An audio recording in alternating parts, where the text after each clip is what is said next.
शाळेसाठी पौष्टिक डब्बा यामध्ये आई पण खुश आणि मुलं तर एकदम खुश. असा आपण पौष्टिक डब्बा करून आपल्या मुलांना दिला तर का ते डब्बा नाहीत खाणार मला नक्की सांगा तुम्ही. माझी मुलगी तर कधीच डब्बा परत आणत नाही, कारण मी तिला असं छान छान हेल्दी करून देत असते. आता बघा, आपण पालक पराठा करत असतो, मेथीचा पराठा करत असतो, बीट पराठा वगैरे वगैरे खूप सारे पराठे करत असतो. पण या हिरवा माठ लाल माठ असतो ना, त्या भाजीचा तुम्ही कधी पराठा केला आहे का? नक्कीच नसेल केला, पण मी नक्की करते बरं का. तर काय करायचं, हा हिरवा माठ असतो ना, हिरवा माठाची भाजी केली की प्रत्येकाचं तोंड असं वाकडं तिकडं होतं बरं का. मग काय करायचं, भाजी करण्याच्या भानगडीत पडायचं नाही. भाजी पण तेवढीच हेल्दी आहे आणि पराठा पण तेवढाच हेल्दी आहे. जेवढी भाजी आपण करणार असतो ना, तेवढी सगळी भाजी आपण ना या पराठ्यामध्ये टाकायची. थोडंसं बीट असेल तर बीट पण टाकू शकता. अजून कोणा काय काय व्हरायटी ॲड करायची असतील तर ते तुम्ही नक्की करू शकता. त्याच्यामध्ये आपल्याला काय करायचं आहे, नंतर गव्हाचं पीठ फक्त घ्यायचं आहे, दुसरं कोणतं पीठ घेतलेलं नाही आहे. मी गव्हाचं पीठ घेतलेलं आहे, एकदम मिक्स केलेलं आहे. त्यानंतर मिरची, लसूणची पेस्ट करून टाकलेली आहे, मीठ टाकलेलं आहे, हळद टाकलेलं आहे, जिरे, ओवा आणि तीळ टाकलेले आहेत, कोथिंबीर पण टाकलेली आहे. त्यानंतर हे सगळं आपल्याला काय करायचं आहे, थोडं थोडं पाणी टाकून आपल्याला काय करायचं आहे, मिक्स करून घ्यायचं आहे. आणि तुम्ही म्हणाल की ही पानं सगळी अशीच मोठी मोठी टाकलेली आहेत, तर अजिबात चिरायच्या वगैरे भानगडीत पडू नका. मस्त असं पिठामध्ये आपल्या मिक्स होऊन जातं. तुम्ही पराठा लाटल्यावर बघूच शकाल. आणि त्यानंतर हे मिक्सरचं भांडं मी असं त्याच्यामध्ये जे जे राहिलेलं होतं ना, ते मी धुवून घेतलेलं आहे. आणि छान असा त्याचा मी आता गोळा करणार आहे आणि पराठा लाटून घेणार आहे. तुम्ही व्हिडिओ शेवटपर्यंत बघा. अजून एक रेसिपी मी ॲड केलेली आहे आणि हा पराठा कशासोबत खायचा आहे ती पण रेसिपी मी पुढं दाखवलेली आहे. तर व्हिडिओ अजिबात स्किप करू नका, शेवटपर्यंत नक्की बघा.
आणि हो, हे पीठ मळताना मी कांदा पण घातलेला आहे बरं का, माझं मगाशी सांगायचं राहिलं.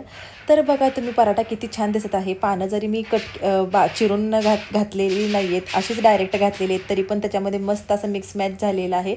आणि खूप छान हा पराठा टेस्टी लागतो. तुम्ही कधी खाल्ला नसाल तर नक्की एकदा ट्राय करून बघा. तर आता पुढची रेसिपी आपली आहे ती कोणती आहे, मेथीच्या पराठ्याची. मेथीचा पराठा तर अगदी आपल्या शरीरासाठी खूप खूप हेल्दी असतो. आणि लहान मुलं म्हणजे कशी असतात, भाज्या खायला जरा नाक मुरडत असतात. मी माझ्या मुलीला जबरदस्ती खायला घालते, ती खाते, कारण त्याच्यामध्ये मी मुगाची डाळ वगैरे जास्त घालून ना बनवत असते, पण ती खाते. पण बरेच पॅरेंट्स म्हणत असतात की माझी मुले ही भाजी खात नाही, ती भाजी खात नाही. पण आपण सवय लावायला पाहिजे.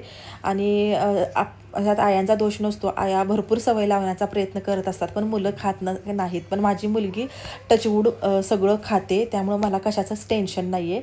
तर सेम प्रोसेस मी केलेली आहे या मेथीच्या पराठ्यामध्ये पण. मेथी छान धुतली, चिरल्या बरं का मी.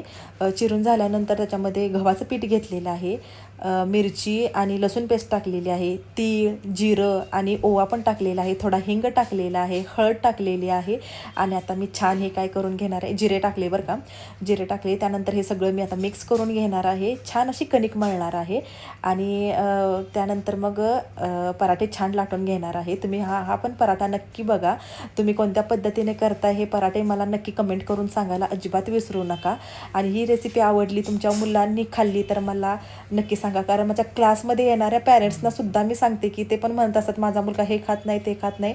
मी माझ्या क्लासच्या ट्युशनच्या क्लासच्या पॅरेंट्सना सुद्धा मी सांगत असते की असं असं करा, तुमचा मुलगा नक्की खायला. आणि ते इतकं आवडीनं खातात की ते पॅरेंट्स मला सांगतात, टीचर तुम्ही खूप छान सांगितलं बरं का, माझा मुलगा आता पालकचा पण पराठा खातो, मेथीचा पण पराठा खातो असं सांगतात. जर तुम्हाला आवडत असेल आणि तुमचा मुलगा मुलगी जर आवडीनं खाल्ली तर मला नक्की कमेंट करून सांगा आणि हा व्हिडिओ पूर्ण बघा.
आता हे पराठे खायचे कशासोबत तर मी सांगते तुम्हाला. तुमची मुलं सॉसबरोबर खात असतील तर सॉस अगदी थोडा द्या, जास्त सॉस पण देणं मला वाटतं चांगलं नाही आहे. त्यासाठी मी अशा कडधान्य असतात ना, मूग, मटकी किंवा चवळी याची मी उसळ करत असते. किंवा डाळ असते आपली मुगाची डाळ, त्याचा पण डाळ कांदा केला की छान लागतं हे पराठे खायला. आणि शक्यतो मी हेच करते आणि माझ्या मुलीच्या डब्याला पण हेच देते. आता इथं मी डबा भरून दाखवलेला नाही, पण नेक्स्ट टाइम करेल तेव्हा दाखवेल. चवळी छान अशी मी शिजवून घेतलेली आहे. या चवळीच्या ऐवजी मी हिरवे मूग पण करत असते, मटकी पण करत असते आणि माझ्या घरी सगळेच खूप आवडीने खातात. त्यामुळं माझ्या मुलीच्या डब्याला शक्यतो मी हेच देत असते आणि ती खूप आवडीने खाते. सॉस शक्यतो मी देतच नाही, शक्यतो मी घरी जास्त आणतच नाही. त्यामुळं हे पराठे तुम्ही अशा उसळींच्या सोबत पण खाऊ शकता आणि घरी तुम्ही दह्यासोबत पण खाऊ शकता, लोणीसोबतसुद्धा खाऊ शकता. खूप छान लागतात. आणि चवळीची रेसिपी पण एकदम सोपी आहे. पाहिजे असेल तर मी शॉर्टमध्ये तुम्हाला नक्की पाठवते.